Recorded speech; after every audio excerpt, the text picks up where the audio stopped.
नमस्कार दोस्तों, old Monks पे आप सबका स्वागत है। आज हम एक बहुत महत्वपूर्ण विषय पे बात करने जा रहे हैं, दैट इज़ टेस्ट सीरीज़ का क्या है। बिकॉज काफ़ी स्टूडेंट मुझे सवाल पूछ रहे हैं कि सर आपकी टेस्ट सीरीज़ कब लॉन्च होने वाली है या हुई है या नहीं, उसके बारे में हमें अपडेट दो। तो एक टेस्ट सीरीज़ के बारे में जो मेरा एक्सपीरियंस रहा है, जो मैंने टेस्ट सीरीज़ लॉन्च की उसका भी, और अदरवाइज जो स्टूडेंट बाहर टेस्ट सीरीज़ ज्वाइन करते उसका। तो स्टूडेंट्स का ऐसा मानना है कि मेरी टेस्ट सीरीज़ थोड़ी टफ है और अदरवाइज बाकी जो टेस्ट सीरीज वो अटेम्प्ट करते हैं किसी भी क्लास में हो तो उनको उतना अच्छे से फीडबैक नहीं मिलता, ऐसा एक बेसिक मुझे जो पता चला उसके बारे में। तो what I have come to notice that कि जब हम टेस्ट सीरीज का हमारा एजेंडा क्या है, मूलतः हम क्यों टेस्ट सीरीज लगाना चाहते हैं, हमें उसके क्या एग्जैक्ट आउटपुट एक्सपेक्टेड है। तो सिंपल है कि मुझे पहले आंसर राइटिंग प्रैक्टिस करके देखनी चाहिए, नंबर वन। नंबर टू, कि मुझे कोई जो मैं लिखता हूँ उसके ऊपर फीडबैक देने वाला हो, जो मुझे बताए कि आपका यहाँ यहाँ गलत हुआ या ऐसे कंटेंट इम्प्रोवाइजेशन आप कर सकते हो। तीसरा ये कि अगर मुझे लगता है कि मेरा कहीं पे प्रिपरेशन में मैं कुछ कम हूँ तो वो मुझे कोई गाइड करे, या कैसे मैं प्रिपेयर कर सकता हूँ वो गाइड करे। So there are multiple aspect I think जिस पे हम स्टूडेंट काम करते हैं और वो एक्सपेक्ट करते हैं फ्रॉम द टेस्ट सीरीज। तो शायद कई टेस्ट सीरीज से उनको वो आउटकम नहीं मिल रहा है या अदरवाइज, और मेरे टेस्ट सीरीज जब वो ज्वाइन करते तो उनको लगता है कि questions itself are very difficult, तो मैं कैसे उसको लिख पाऊँ। हालांकि चेंजिंग टाइम के अनुसार the pattern of UPSC if you see, आपको पता चल जाएगा कि ऐसे ही सवालों का प्रिपरेशन अगर प्रैक्टिस में आता है तो अपने आप हमारा माइंड भी प्रिपरेशन हो जाता है और कंटेंट भी कैसे लिखना ऐसे टिपिकल क्वेश्चंस में वो भी हमें समझ में आ जाता है। बट ठीक है, हर किसी का एक स्टाइल होता है कि मैं ऐसी टेस्ट सीरीज लिखूँ या ऐसा कोई क्वेश्चन आंसर प्रैक्टिस करूँ जो मुझे आता है और मुझे कॉन्फिडेंस दे। तो ये सबसे बेसिक चीज़ हमें नोटिस की है मैंने। तो मेरा यहाँ पे एक सिंपल सजेशन जो मैंने काफ़ी स्टूडेंट को दिया जो मुझे मेंस के टेस्ट सीरीज के लिए कॉल कर रहे हैं, तो मैंने उनको बताया कि आप एक काम कर सकते हो, you choose any 10 random questions, any 10 random question. Now in philosophy optional पर से we have 4 sections, right? For each paper we have a 2 section, paper 1, paper 2, section A, section B। तो जैसे अगर आपको लगता है कि मेरा पेपर 1 का सेक्शन बी हुआ है, दैट इज इंडियन फिलोसॉफी, तो इफ़ यू थिंक कि मेरा सेक्शन बी अच्छा हुआ है इंडियन फिलोसॉफी का and I should write something on that, तो आप पूरा सेक्शन बी के जो भी इंडियन फिलोसॉफी के क्वेश्चंस है उसमें से वो भी आपकी चॉइस, ऐसे प्रीवियस ईयर क्वेश्चन पेपर के any 10 set of question if you pick up, और अगर उसका आपने आंसर राइटिंग करके मुझे सबमिट किया, वो जो कॉपी है 10 क्वेश्चंस की, जो आपके सवाल है जो आपने सिलेक्ट किए हैं और आपने डिसाइड किया कि मैं इसका आंसर लिखूंगा, और उसको आप अगर मुझे भेजते हो तो मैं उसका इवैल्यूएशन करके दूंगा। यानी इसका फ़ायदा ये होगा कि आपको माइक्रो प्लानिंग पता चलेगी कि मैं पूरे पेपर 1-2 में कहाँ पे वीक हूँ। मानो ऐसा होता है कई बार कि स्टूडेंट को लगता है कि मेरा पेपर 1 का सेक्शन ए का कंटेम्प्ररी वेस्टर्न फिलोसॉफी का पार्ट जो है वो थोड़ा सा वीक है, तो मुझे उसकी आंसर राइटिंग प्रैक्टिस करनी है।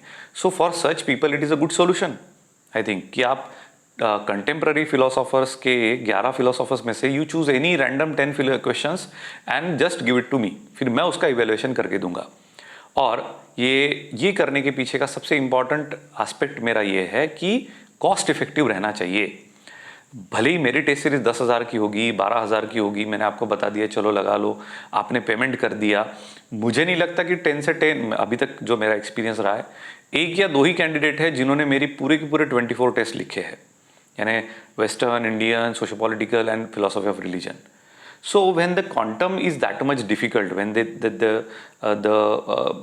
the weightage of writing the answers is so much, तो इतना वास्ट पेपर 10,000 दिए है और फिर वो एक अननेसेसरी प्रेशर बिल्टअप होता है कैंडिडेट पे, जो मुझे ऐसा लगता है बिल्कुल भी उसके ओवरऑल प्रिपरेशन के लिए हेल्दी नहीं है। तो why we should get into that unnecessary domain कि किसी टेस्ट सीरीज को जाके लगा लिया और वहाँ जाके फिर आपने 1-2 दिन पहले पहले गए या फिर शुरू के कुछ 8 या 7-8 टेस्ट सीरीज आपने लिखे और फिर से रूटीन वही हो गया, फिर से इम्प्रोवाइजेशन नहीं हो रहा है, फिर आपको टेंशन आ रहा है कि फीडबैक तो आ नहीं रहा है, पैसे भी गए। ये सारे चैलेंजेस कहीं ना कहीं पे मैंने भी फेस किए, इसीलिए I am coming out with this solution which is cost effective, user friendly और स्पेसिफिक टू आपके प्रिपरेशन से बहुत क्लोजली रिलेटेड है।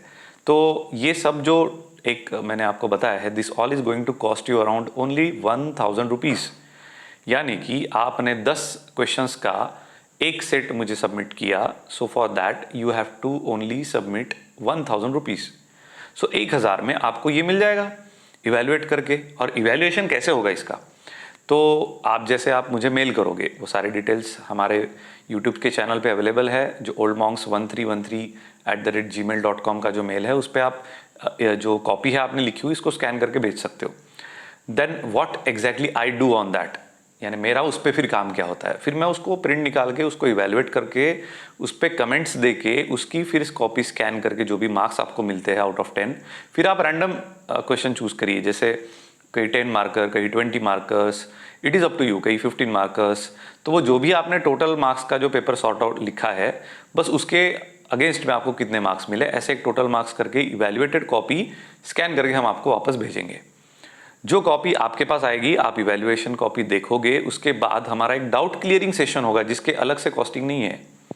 यानी ये 1000 में आपको ये दोनों चीज़ें मिल रही है कि लिबर्टी फर्स्ट ऑफ ऑल कि आप अपने हिसाब से क्वेश्चन चॉइस करिए, और second the evaluation mechanism which is peer to peer in nature. Peer to peer का मतलब मैं आपसे बात करूंगा, मैं आपसे डील करूंगा, आपको बताऊंगा एग्जैक्टली कहाँ कम हो रहा है, कहाँ पे आपको बिल्ड करना पड़ेगा। Presentation, English, language, content, overall आपका जो आंसर की एक प्रेजेंटेबिलिटी बढ़ाने के लिए जो भी प्रयास है वो हम करेंगे इसमें से। So during that telephonic conversation on the evaluated answer copy, आपको एक बहुत अच्छा ऑप्शन है कि आप उससे रिलेटेड भी कंटेंट के क्वेश्चन पूछ सकते हो।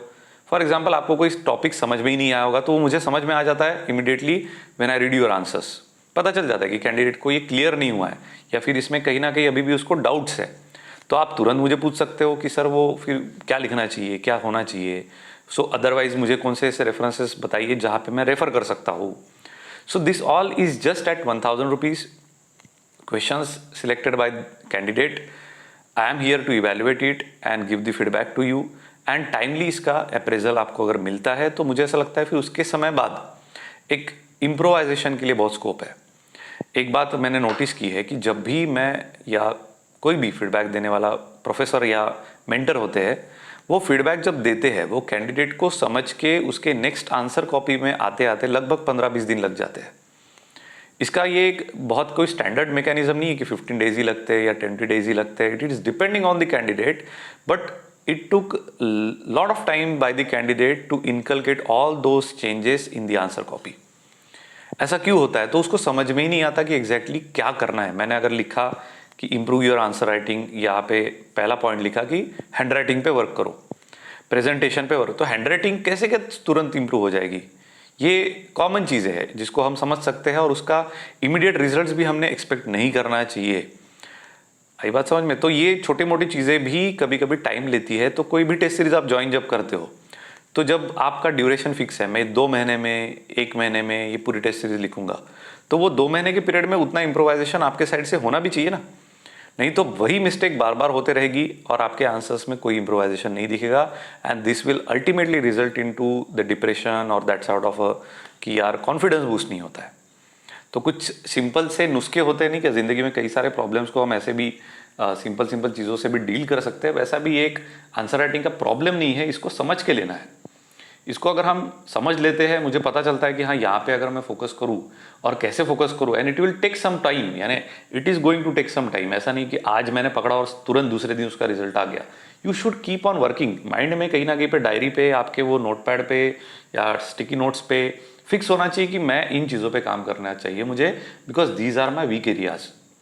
ये सेल्फ अप्रेजल कभी कभी बहुत हेल्प करता है आपके ओवरऑल मैकेनिज्म जो आंसर राइटिंग की है उसको इम्प्रूव करने के लिए। सो दोस्तों, ये था मेरा simple related to the mains answer writing या मेंस टेस्ट सीरीज। तो अभी आने वाली मेंस के लिए काफ़ी सारे स्टूडेंट हैं, ऑलरेडी सिलेक्टेड कैंडिडेट्स भी अपीयर हो रहे हैं, जिनके मुझे व्हाट्सएप आते हैं, टेलीग्राम पे वो मुझे कांटेक्ट करते हैं, और कई स्टूडेंट्स कॉल भी करते हैं। तो काफ़ी सारे काउंसलिंग सेशंस भी मैं लेते रहता हूँ इन दी मीन वाइल। बट एक चीज़ जो नोटिस में है वो मैंने आप सबके सामने रखी। So if any one of you interested in this pattern of joining the test series, rather I will call it, कि this pattern of selecting 10 question at 1000 rupees plus evaluation and telephonic conversation based on that, then you are most welcome. Thank you so much, have a great day और जम के पढ़ाई करिए। Bye.